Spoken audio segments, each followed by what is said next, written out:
everybody. It's the Recruiting Animal. I'm back on November 4th, 2015. And yesterday, I want to tell you about an article I read. Actually, I want to tell you about an article I read yesterday. It was about Tony Robbins. You know him. It was on Business Insider. It said he's 55 years old, and he has a regimen that he uses to stay in shape like a young man. He's so full of energy, you wouldn't believe it. Okay? And it really looks, from reading the article, that he knows what he's talking about. But consider this. It says that he takes supplements. And last week, I read an article in the Business Insider, the same magazine, that said most vitamins and supplements are not worthwhile. They are a waste of money. And I've read a few articles like that in the last couple of years. So obviously, we're getting different views from different experts about what works. And you know what? They'll be able to argue their views, and it sounds like they're making sense. And you'll have to do a lot of research before you could be well informed enough to figure out what's going on, if you ever could. So what should you do with their advice, okay? What should you do? The same thing happens in recruiting. Some experts say, call someone you're trying to recruit. Call them 50 times if you have to, if you want to get through to them, and he or she doesn't pick up the phones. But other people say, only call 3 times. Don't be a stalker. No. So what should you do? Here's what I think. Do what suits you. If you're not a hard sell closer, don't close too hard. Don't do it. But look, at the same time, if some essentials don't suit you, if some things people tell you to do don't suit you, you are going to be in trouble because they are essential. For instance, some people are going to be rude when you contact them. They'll complain, hey, you're calling me at work, or you're emailing me at work. How dare you? You know, there's no way to get their home number or their cell number, so I don't know what they expect you to do, but it doesn't cost them anything to complain. So they're going to dump on you. And if you're smart, you won't let it bother you. You won't even say this guy's a jerk. You'll just say he's human, because human beings are dumb by definition, right? You also have to be willing, as a recruiter, to deliver bad news. A candidate spends a lot of time with you pursuing a job, and you have to tell them that they thought someone else was better. And you can't even say why 99% of the time. And if you can't separate your own well-being from that of the candidate, you're not going to fare too well. You are not going to fare too well. You can like that guy as much as you want, but his suffering cannot be yours. It's his. Or you won't feel free emotionally to work the next order. It'll be too scary. But speaking of farewells, right now is the time for hellos on Jerry. Jerry, what show is this? The Recruiting Animal Show!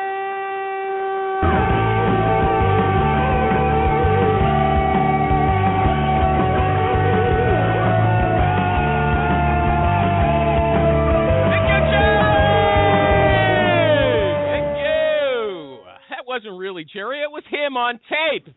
Jerry is having fun killing animals, little animals out in South Dakota, right? So Maureen Sherab said she's going to ride shotgun today. Are you here, Maureen? I'm here.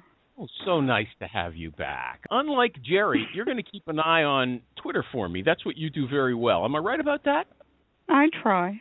Okay, listen, before we get going, I just want to tell everyone that our good friend, past guest, Jeremy Allen Ames, he's got 3 names, he was talking about me in Paris last week at some HR tech conference, and all the people there were amazed. Le recruiting animal, qui cette personne? That means, who's that person, they said. So maybe we'll have some French listeners today, and I say bonjour. Did any of them know you there? No. That's what he said. Nobody. They just couldn't believe it was a real person. Anyway, before also, we're going to introduce a guest in a second, but I just want to note that no one has taken up the offer to have us pray for your searches, so I'll repeat it again. If you're having trouble with a search, just send me a message, right? Jerry and I and Maureen and the whole crew will pray for you on air. It works, okay? People keep asking people to pray on Facebook, and they wouldn't be doing it all the time if it didn't get results. So it's an open invitation waiting for you, okay? So, and Maureen, anything you have to say before I move on? When did we start praying? Are we actually saying prayers on here? But nobody, a couple of weeks ago I made the offer. Nobody's taken me up, okay?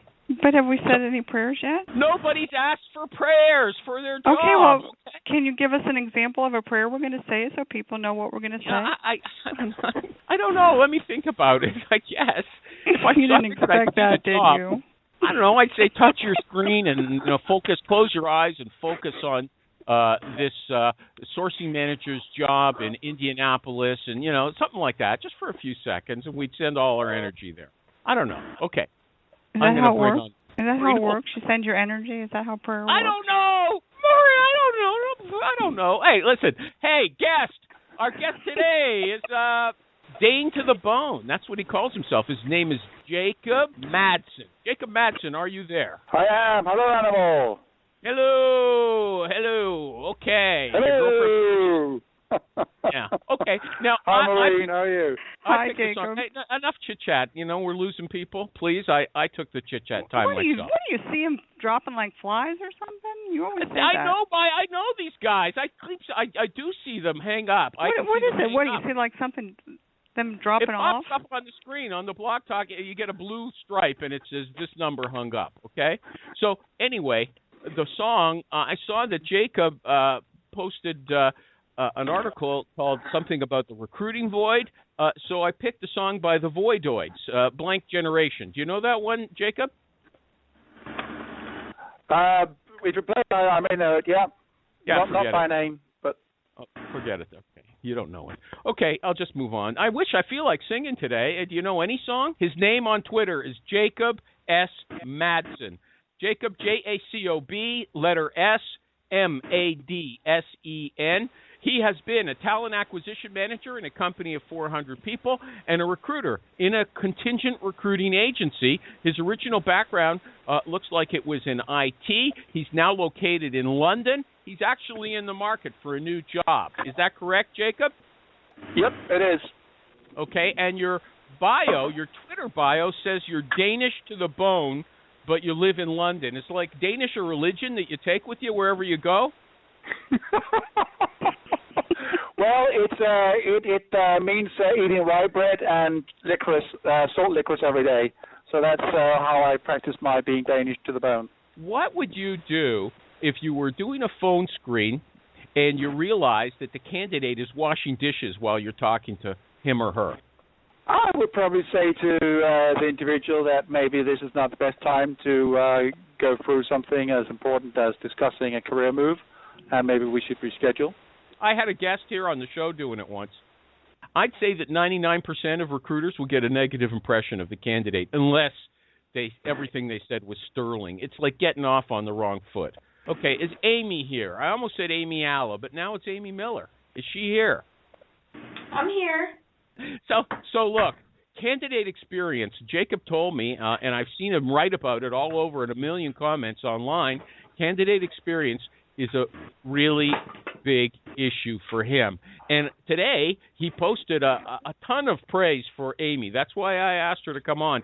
He really liked what she said about candidate experience. And I'm going to quote from her. She said, "From anger to despair, we have to respect the feelings of our candidates when they get rejected or lowballed on salary." Essentially, that's what she said. Do you agree with it? Because let's say feel lowballed. Because they may not be really lowballed. They may think they're being lowballed. So, are you on a Microsoft product? Because you're not doing a good job advertising for them today, okay? You sound like you're at the end of a megaphone or something like that. Yeah, okay. Okay, so hold on. Jacob, why did you like what she wrote? Anger to despair. I mean, is this your thing when you're talking about candidate experience? She said one of the most important things you can do for being a recruiter is to handhold the rejected candidates. Make them feel like they're still somebody, even though they're not. Do you agree with that? Absolutely, 100%. And if we're talking something as big as a career move, which is not something that people do lightheartedly. And if someone has made an effort to put an application together and has shown an interest for a role, then the least you can do is to show them some interest back and to respect them for the time and effort they have put into, having the interest in your company. So have you ever personally had to tell someone whom you thought was a great candidate that the hiring manager was not interested in him? Absolutely, numerous times.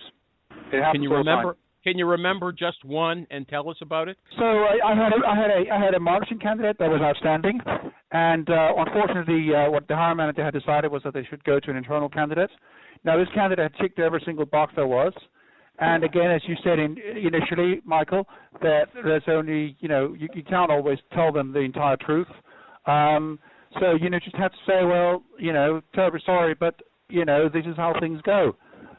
Internal candidate was the one that was chosen by the hiring manager, and that's how it is. And did the candidate feel betrayed because you didn't tell him up front that a preference was going to be given for an internal person? No, I did say that. I did say that because I do believe in complete transparency, and any candidate, will know when they enter into a process with me that there's always other considerations, that there may be internal candidates, and I would inform them of that if they came for an interview or was a consideration. This guy was a Martian? Is that what you said? You had a Martian candidate? Well, what was he? What kind of candidate? No, sorry. Marketing. Oh, okay. Marketing manager. They got disappointed. They got very disappointed because, again, this was a candidate that we'd had for 2 interviews, and fell at the last hurdle because internal candidate. Hold on. All I'm hearing is you said, "Chin up, old boy. Too bad. Pip pip." You didn't do anything like Amy is being there for him. It sounds like like you're a psychiatrist or something. Amy, what are you talking about when you say being there for him? I don't know that hand-holding is the right way, because that makes it sound a lot more interactive than what I probably really do. But I think it's just a matter of, ripping the Band-Aid off. It is what it is. The answer is no or whatever. And I know that you're going to feel something, and I may not understand it. I may not be personally experiencing it myself. I'm not going to pretend to, get it, but I understand that you are having a reaction. Do you want to talk about it? And just being... Is that what you say? No, wait a second. I Yes. want to pin this down. Is that what you say? Yes. Like you want to talk more about or less, it? Yes. Yes. No. What does I more or think, less do you mean? want to talk Tell about me it? exactly. Tell me exactly. Okay. Animal. Hi, it's Amy with my company, and I've got an update for you. Unfortunately, we're not going to make an offer. As we discussed early on in the process, I'm not always really able to share a ton of feedback around that decision, but I did want to let you know that is the answer, and I know that's not what you wanted to hear, but do you want to talk about it? Are there questions you have that I'll do my best to answer, or do you have anything that you want to share with me as far as feedback? Yes. And then I'll ask you a bunch of questions, and every question I ask, you'll say, "Sorry, I can't answer that. Sorry, I can't." Ask me the questions, and let's see. I'm the one person that will role play with you. Let's do this. Or Jacob, do you want to role play? Do you want to be the candidate, Jacob? Yeah, sure. Okay, so Amy's calling you. Amy's calling you. You heard her call and say, you know what? We're not going to hire you. Do you have anything to say? Go ahead. She's the recruiter. You're the candidate. Okay, fine. So, Amy, right, okay, well, that comes with a great disappointment. I've spent, quite a bit of time with you, and I've been for 2 interviews, this and that. We've spoken a number of times on the phone. What has happened, I thought everything was exactly, done. What happened? Yeah, no, I totally understand. And, what I can share with you is that the feedback was mixed. There was definitely kind of an overall impression that you would have been a fit for the team and that the skills were there. But unfortunately, as we discussed pretty early, that C# experience was quite critical. And for whatever reason, throughout the interviews, they did not see the level of skill that they were looking for. So again, that's not to imply that you don't have those skills. It's just unfortunately during the interview that didn't get translated as well as we would have liked, and they made their decision based on their time with you. Okay, right. Well, I mean, I can't disguise for you that I think that's deeply disappointing given the fact that, I met the entire team on my second interview, and, I would have thought that if that was the case, then surely, I was close to the, being the chosen candidate. But anyway, and I do want to say, and again, I don't know how you're feeling about the company, overall right now. But as you know, we've got multiple roles, we've got multiple teams. This does not necessarily close the door entirely to the organization. So I don't know if you want to get into that discussion right now. You may just want to kind of process this and figure out what's best for you next step-wise. This is your career, and you need to be driving it, right? But if you are open to other conversations, if there's other teams that might make sense, we can talk about that. But again, we can do that down the road whenever you feel like is the right time if you want to pursue that. Yeah. Okay. All right. I'll take that on board. Thank you. That's it. I have a question for you, Amy. What if you're an agency recruiter? There's no other teams. You're in a giant company. You can, pass off responsibility. Oh, yeah, there's going to be something somewhere. But most people can't say that. What should they do? Really? Because I thought agency recruiters got to work with a bunch of companies and have lots and lots of jobs. I thought corporate recruiters were the ones that were stuck in our little team boxes. That's not true. Agency recruiters, they might have only one job that's suitable for this, in this candidate's field. And maybe, depends if they're in a big company or, there's 5 people there. Really? Anybody else want to contribute to this? Anybody else? Nobody. Mike Cox, you're there. How do you turn off the candidates? Has anyone ever started crying for you, Mike, after you turn them down? No, never. We're not Microsoft. Well, you mean no one wants to work for you as bad as they do for Microsoft? I've never had a crier at Microsoft, but I've had criers at other times in my career. I have had criers elsewhere, not here. You have? Yes, but you don't. When you're letting somebody know, first of all, everything should be, well, in my personal opinion, if you've spoken to a person directly, you should tell them directly on the phone or face to face. But you don't talk about the person, but you can say something to the effect of, you didn't demonstrate enough customer service success to have been ranked above all other candidates in consideration for this role. So you're not talking about the person, but during the interview process, which is now over, you failed to demonstrate enough experience in this to have been ranked above all the other candidates. So there was a decision that was made. And do they ever argue with you? Absolutely. And what do you do? I explain to them that I'm not saying that you don't have that experience, but the fact is that during the interview process, you didn't demonstrate more of that than the other candidates that were in play. And you can't and you can't give me any specifics. That's as specific as you're going to be. Show me where somebody else was better than me, Mike. I am not going to discuss other candidates with you, just as I wouldn't discuss your experience with another candidate. Okay. And what happened with just tell us some crying story, one or two, okay? I've never heard of it. Oh, this was when I was in staffing, and it was like warehouse management type positions, and a candidate really wanted the job, felt that he was qualified for the job, and had already started exiting his current position.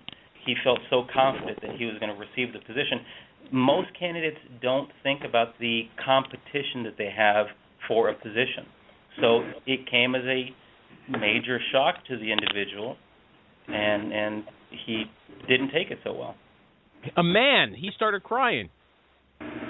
He got very flustered. I don't know if there were tears, but he certainly, maybe the wind was blowing in his face. Okay, you're in Texas. You're in Texas. Are you afraid of getting shot? No. No? No.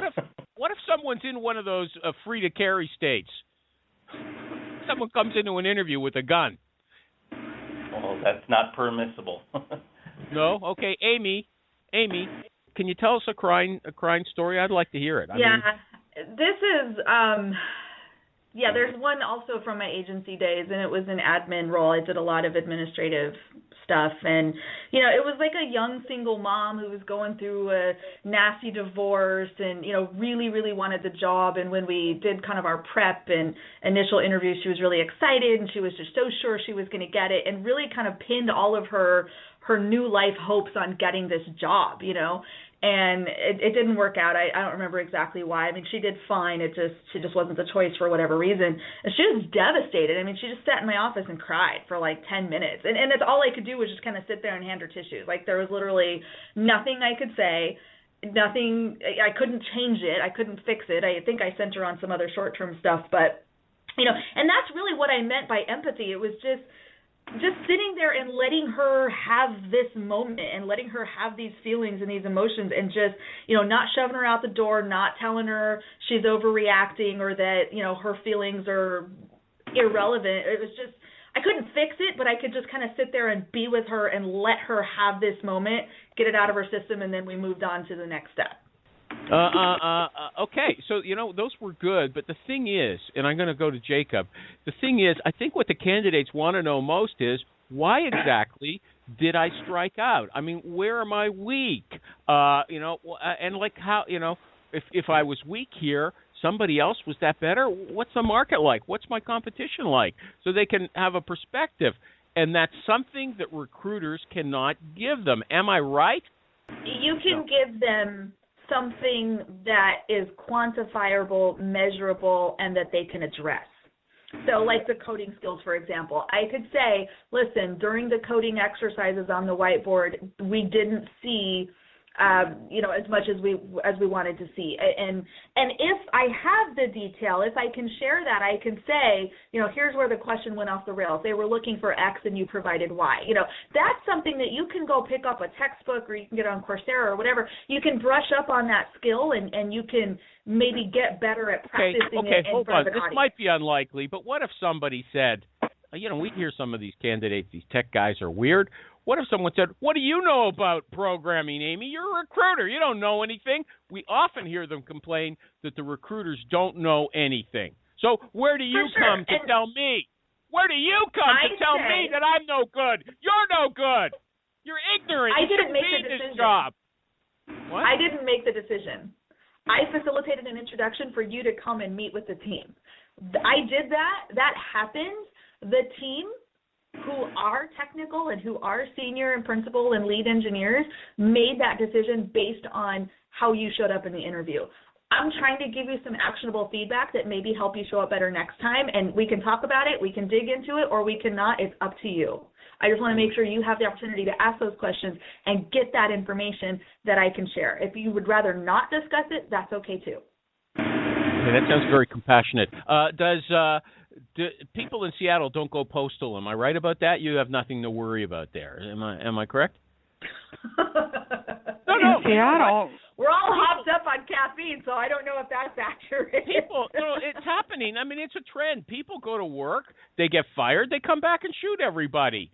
So, I mean, she's the front man for this organization. You know, some people must think it's running the world. It's a big conspiracy. Who are they going to attack first? Lovely Amy, okay?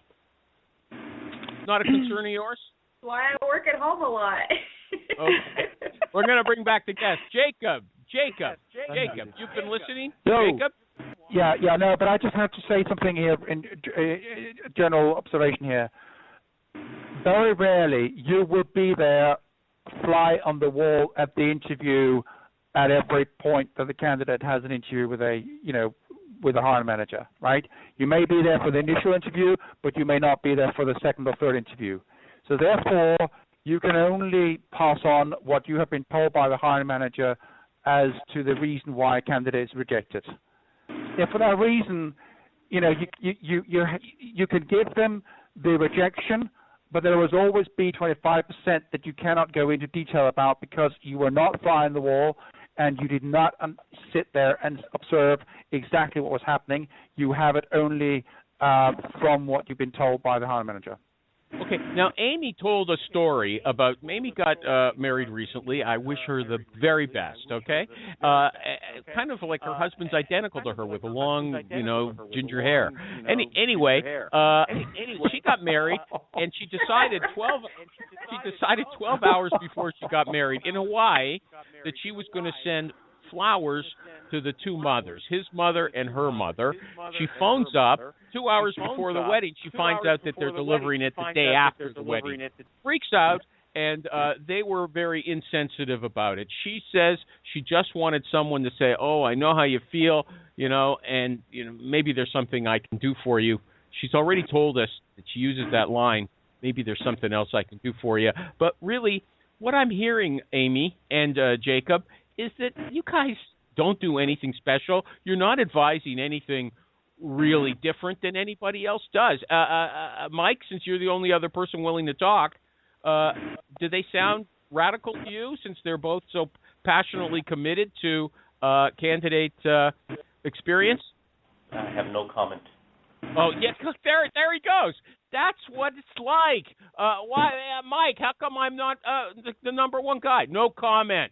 That's what you get. That's all a recruiter can give you. Amy, I got to tell you, that was a fantastic article. I loved it, but when it comes down to reality, the only thing she's saying is she doesn't kick you out of the office or hang up on you, right? I mean, and in her case, at least you're talking to a pretty girl. That's what's so funny, though, about the article and how it's – and I'm glad that you like it and that it's resonating with people, but that's what's so funny about it is that this is not anything radical. This is basic human interaction 101 that we should have learned in kindergarten. No, Amy, you're claiming it's disruptive. It's kind of funny to me. You said if you want to disrupt recruiting, this is how to do it. Be compassionate when you turn down the candidate, when you turn them off. But you're not doing anything special, it looks like to me. I don't get it. And now we're not doing anything special, and that's what makes the whole thing so ridiculous. There's absolutely nothing special about what Jacob and I or anybody else that's on this page with me.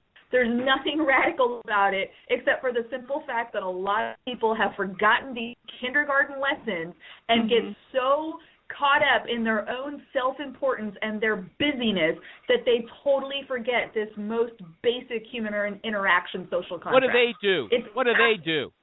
What do the other guys do? Some just don't ever out with a candidate. And okay. I will admit that I have been guilty of that as well in the past. What have you done? You just, done badly? Yeah. Is that the question? How have I broken social contract? You said I've done it myself. What do you mean? I have actually. There's nothing radical, as Amy said, but no one does it, right? No one does it, and that's the problem, okay? It's radical because no one does it, and no one has understood that this is something that should be an integral part of a recruiter, right? I can't tell you how many times I have not had any response to any interviews I have been participating in, right? And this is what it is. So why this is so ridiculous is that we're talking about something which should be second nature, right? There's nothing special about this, but no one does it. That's why it stands out. Okay, and just to clarify, you're job hunting right now. You mean you've gone to interviews and nobody gets back to you to tell you if there's a next step or if you've struck out or anything like that? In about 85% of the cases, that's how it is, yeah. Wow. 85%. Wow. Maybe that's because you're in England and they're just, not friendly there. Is it a culture that varies from country to country? No, it's just this difference, right? And not caring. And just moving on to the next candidate and not giving a shit about anything. Uh-oh. Okay. I'll let that go by. It's a crime of passion. If they want to reach you, Jacob S. Madsen, Madsen on Twitter. Amy, Michael Cox, the great Maureen Sheriff, and Jacob S. Madsen. Thank you!